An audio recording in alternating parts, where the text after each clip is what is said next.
né? A gente tem casos aí de assédio moral e até assédio sexual, onde os trabalhadores ou as trabalhadoras chegaram até cometer suicídio e deixaram isso por escrito, né? Aquele caso que aconteceu há uns 3, 4 anos atrás, aquele engenheiro da Toyota, lá no Japão, em que ele foi assediado moralmente durante muito tempo, né, pelo chefe dele, e aí ele chegou a cometer suicídio. Quando ele cometeu o suicídio, ele disse, né, na carta que infelizmente ele escreveu, ele dizia que o motivo era a vergonha que ele estava passando devido aos comentários, às críticas que o chefe fazia a ele. Então, veja, é algo tão grave, que pode levar uma pessoa, né, tamanha dor que provoca na pessoa, no ser humano, que pode levar esse ser humano a tirar a própria vida. Então, falar de assédio moral, assédio sexual, é sim falar sobre saúde mental no trabalho. Eu vejo que, às vezes, algumas profissionais, e eu vou falar profissionais de uma forma mais ampla, para não falar especificamente de nenhuma profissão, tem uma visão muito limitada sobre o que é saúde mental no trabalho e acredita que assédios não tem nada a ver com saúde mental no trabalho. Como assim? Eu quero trabalhar com saúde mental, mas eu vou trabalhar com assédios? Ledo engano, sabe? Por quê? Porque quando você vai trabalhar com saúde mental no trabalho, você tem que estar preparada para trabalhar com a luz e com a sombra da organização.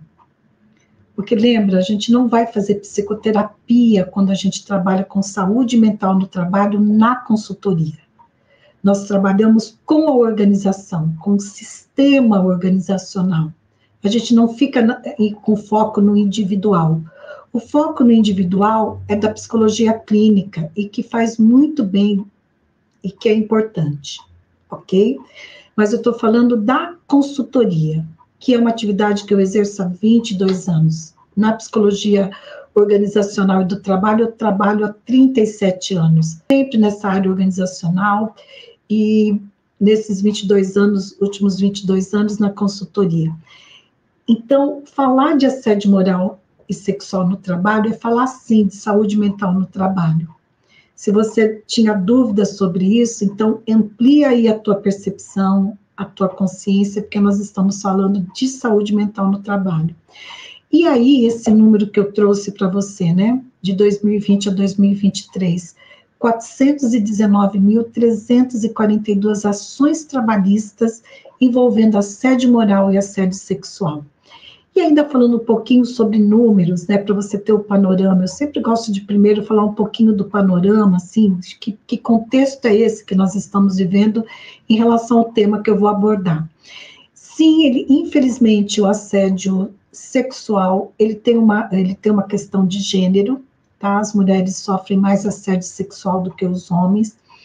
No assédio moral, também as mulheres, mas tem também a comunidade LGBTQI+, que também sofre, infelizmente, assédio moral, tá? Muito preconceito, muita discriminação e assédios também no trabalho.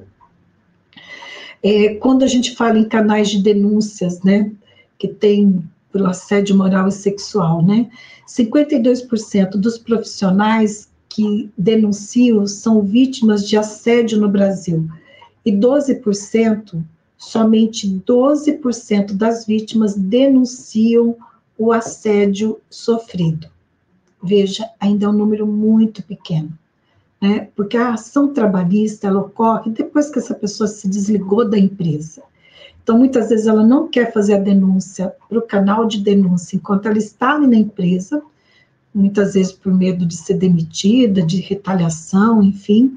Mas quando ela sai da empresa, ela faz a denúncia e entra com uma reclamatória trabalhista, né?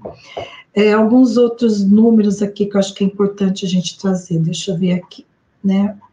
Eu vou até pôr o óculos aqui, que eu estou com a tela aberta, mas eu não quis projetar, hoje eu não quis fazer projeção aqui com vocês, e eu vou comentar aqui.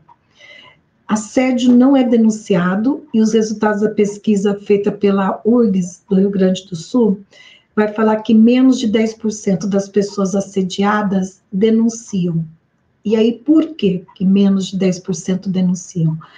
Porque elas achavam que não tinham provas ou testemunhas, acreditavam que os canais disponíveis não encaminhariam suas denúncias. Olha só, a falta de credibilidade, né, desses canais, infelizmente. E também tiveram receio do assediador interferir diretamente no processo. A falta de credibilidade do processo, né? E não sabiam a quem ou onde recorrer.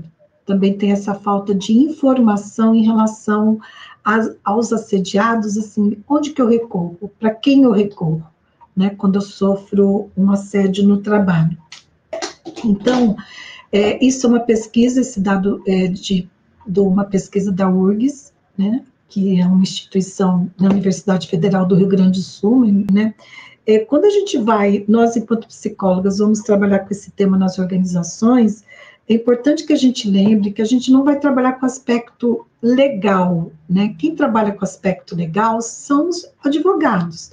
Nós vamos trabalhar sim, temos que ter conhecimento sobre o aspecto legal, mas nós vamos trabalhar com o aspecto psicológico, emocional, né, dessas vítimas e até mesmo do assediador, de quem assedia, porque quem está assediando também está doente, também precisa, ou doente moralmente, ou doente psicicamente, ele precisa também de orientação, de um acolhimento e de ser cuidado também, porque senão ele vai reproduzir isso com outras pessoas, né? Então, a legislação, ela vai dizer o seguinte, né? Quando a gente vai lá na Constituição Federal, a Constituição Federal, a República Federativa do Brasil tem como fundamentos a dignidade da pessoa e o valor social do trabalho, e é assegurado o direito à saúde, ao trabalho e à honra. Olha só. Quando você vai no Código Civil, aquele que por ação ou omissão voluntária negligencia ou tem uma imprudência, né, de violar o direito e causar dano ao outrem, ainda que exclusivamente moral, comete ato ilícito. Artigo 186 do Código Civil. E a Lei 14.457 de 2022, que é a Lei do Trabalho Mais Mulher, que vai falar que o assédio sexual e outras formas de violência no ambiente de trabalho devem ser evitadas, prevenidas. Então, sempre que nós vamos trabalhar com algum tema, né, eu vejo que às vezes algumas profissionais têm aquela ansiedade de já querer saber como que faz. Como que eu faço? Como que a gente intervém? Como que... Antes disso, a gente precisa dar um passo atrás, estudar esse tema, né, conceitualmente, sentar, estudar, pesquisar, ver o que tem de mais atual, para depois a gente ir para a consultoria, poder fazer as intervenções com o método, né, para que você tenha a tranquilidade, a segurança de que você está sendo realmente assertiva, que você vai garantir a qualidade, que você vai garantir a integridade das pessoas envolvidas no tema, na situação, no trabalho que você vai desenvolver. Então,